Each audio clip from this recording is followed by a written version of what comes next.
நான் சிவன் பக்தன். சிவன் பக்தன். ஓம் நம சிவாய. சங்கு முழங்கப்பா, சங்க ஊது, விருப்போடு வெண் சங்கு ஊதா ஊரும். கிருஷ்ண பரமாத்மாவே சங்கு ஊதுறாரியா? மற்றவெல்லாம் ஊதுற சங்கு வேற, அடுத்தவனுக்கு ஊதுற சங்கு ஊன்னு ஊதிடுவான். ஆனா நம்ம ஊதுற சங்கு யாரு கேட்கணும்? சொக்கனுக்கு கேட்கணும், பெருமானுக்கு போய் கேட்கணும் நம்ம ஊதுற சங்கு.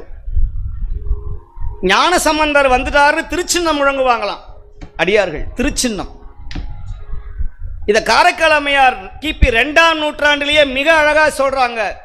இந்த கைலாயத்திலிருந்து வாத்தியம் வந்தது, இசை வந்ததுன்னு அவர்கள் சொல்றார்கள். நான் நிறைய இடத்த சொல்லியிருக்கிறேன். இந்த கைலாய வாத்தியத்திலே இப்போ இருக்கிறதா ஒரு 5-6 வாத்தியம் தான் இருக்கு.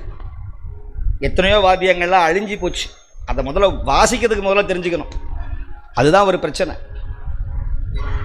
அதையே கேவலமாக நினைக்கிறவங்களும் உண்டு.